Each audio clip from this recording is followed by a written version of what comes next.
नमस्कार दोस्तों, मैं दिलीप कुमार। दोस्तों, बिहार में सचिवालय सहायक यानी बीएसएससी सीजीएल 3 की वैकेंसी 8 साल के बाद आई और इस वैकेंसी का इंतजार लाखों स्टूडेंट्स को 8 साल से था।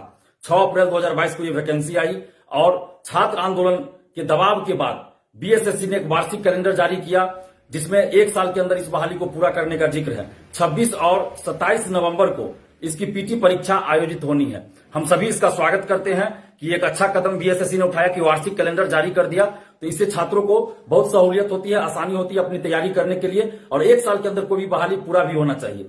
और 26-27 नवंबर को पीटी परीक्षा जो आयोजित होनी है, तो उसमें हम सबों की ये मांग है कि पारदर्शिता लाई जाए, क्योंकि आप देखिए बीएसएससी सीजीएल 1 सीजीएल 2 में किसी तरह की कोई पारदर्शिता नाम की कोई चीज नहीं रही। न तो ओएमआर सीट दिया गया, उसका कार्बन कॉपी, न ही क्वेश्चन बुकलेट दिया गया, न आंसर की बताया गया, न ही परीक्षार्थी का मार्क्स बताया गया।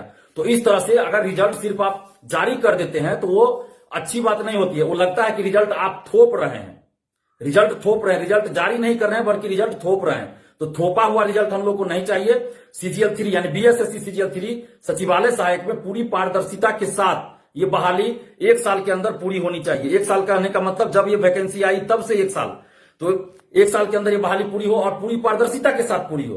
तो इसके लिए हम लोग का डिमांड है कि 26 और 27 नवंबर को जो पीटी परीक्षा आयोजित होनी है, उसमें परीक्षार्थियों को परीक्षा समाप्ति के बाद क्वेश्चन बुकलेट परीक्षार्थियों को दिया जाए और ओएमआर सीट की कार्बन कॉपी परीक्षार्थियों को दिया जाए और 1 सप्ताह 10 दिन के अंदर आंसर की जारी किया जाए। परीक्षार्थियों को यह पता होना चाहिए कि किस क्वेश्चन का बीएसएससी ने क्या आंसर सही माना है। ये जानकारी हम सभी स्टूडेंट्स को होना चाहिए। आखिर इसमें देश की सुरक्षा को कोई खतरा नहीं है। अगर आंसर बता दिया जाएगा बीएसएससी की तरफ से तो देश की सुरक्षा को कोई खतरा इससे नहीं होने वाला है। तो आखिर ये लोग आंसर क्यों नहीं बताना चाहते हैं? चाहे दरोगा बहाली हो, बीपीएसएससी, उसमें भी देखिए कि अपना आंसर की बताया जाता है, न ही परीक्षा रिजल्ट के प्रकाशन के साथ परीक्षार्थियों का मार्क्स बताया जाता है, न ओएमआर सीट की कार्बन कॉपी या छाया प्रति दी जाती है, न क्वेश्चन बुकलेट दिया जाता है। ऐसा क्यों? जब तक ये सब चीज नहीं दिया जाएगा तब तक बहाली सही तरीके से नहीं होगी, पारदर्शी तरीके से नहीं होगी। और सचिवालय सहायक को मिनी आईएएस का एग्जाम भी कहा जाता है और इसमें बड़ी बड़ी बोलियां लगती है सेटिंग के लिए। और अभी से चाय दुकान पे और विभिन्न दुकानों पे, कोचिंग संस्थानों के आगे दलालों का जो है अड्डा जमना शुरू हो गया है, शिक्षा माफियाओं का अड्डा लगना शुरू हो गया है। और जो एजेंसी इस परीक्षा को कंडक्ट करवाएगी उन एजेंसियों से संपर्क किया जा रहा है सेटिंग के लिए।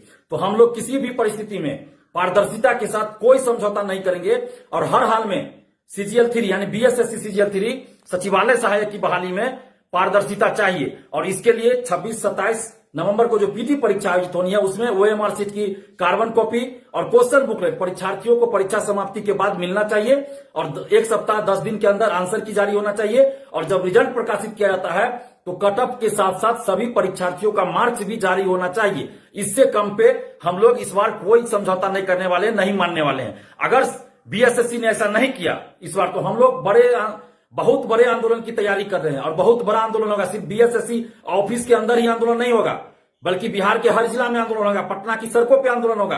अब हम लोग बर्दाश्त नहीं कर सकते। कोई भी सरकार हो, किसी की भी सरकार हो, किसी भी गठबंधन की सरकार हो, हम पारदर्शिता चाहते हैं। पहले भी हम लड़े थे, जब जदयू बीजेपी सरकार में थी उस समय भी हम पारदर्शिता के लिए लड़े थे, दरोगा बहाली में एवं अन्य बहालियों में। अभी बीजेपी विपक्ष में है, जदयू आरजेडी की सरकार है, तो भी हम लड़ रहे हैं। तो हमें किस पार्टी की सरकार है, कौन मुख्यमंत्री कौन उप मुख्यमंत्री है, इससे हमें कोई मतलब नहीं है। हमें मतलब है छात्र हित से, हमें मतलब है बिहार के युवाओं के हित से, हमें मतलब है पारदर्शिता से, हमें मतलब है कि बहालियों में, नियुक्तियों में प्रक्रिया सही हो, पारदर्शी हो और किसी भी तरह से धांधली सेटिंग ना हो, पेपर लीक ना हो। तो बीएसएससी के अध्यक्ष महोदय रविंदर कुमार जी से हम ये अपील कर रहे हैं, आग्रह कर रहे हैं, उनसे विनती कर रहे हैं, हम उनसे मांग कर रहे हैं कि आप सचिवालय सहायक की वैकेंसी में पारदर्शिता लाइए और 26-27 नवंबर को जो पीटी परीक्षा आयोजित होनी है तो अभी आपके पास समय भी है, तो आप ओएमआर सीट की कार्बन कॉपी और क्वेश्चन बुकलेट परीक्षार्थियों को दीजिए। 1 सप्ताह के अंदर 10 दिन के अंदर आंसर की जारी कीजिए और जब रिजल्ट प्रकाशित होता है तो कट ऑफ के साथ साथ सभी परीक्षार्थियों का मार्क्स जारी करना पड़ेगा।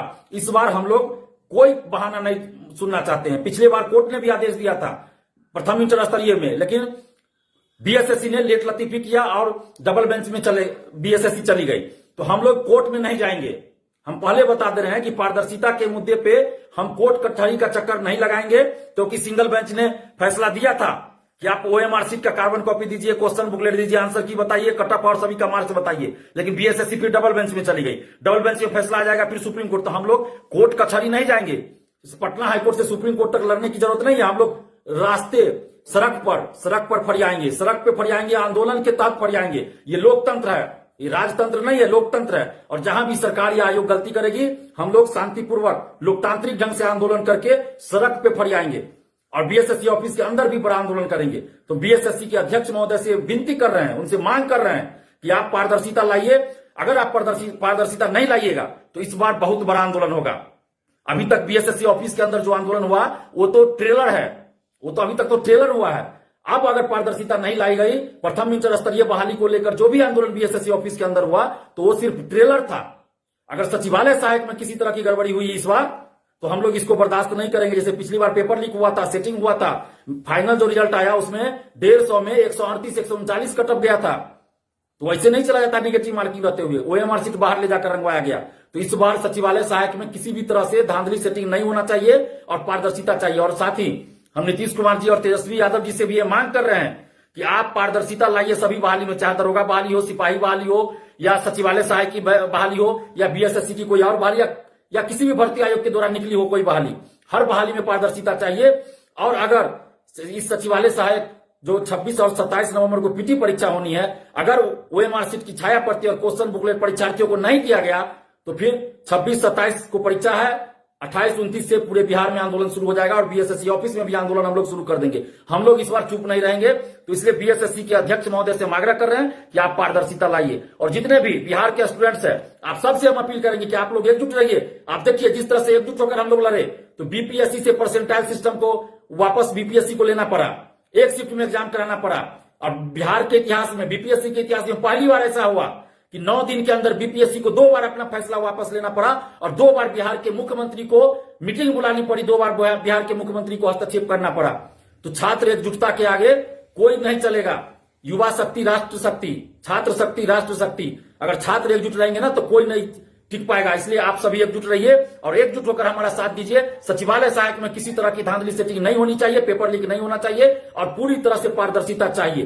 पारदर्शिता के साथ कोई समझौता नहीं। अगर आयोग ने पारदर्शिता नहीं लाया तो बीएसएससी ऑफिस में महा आंदोलन होगा, पूरे बिहार में आंदोलन होगा। धन्यवाद, जय हिंद।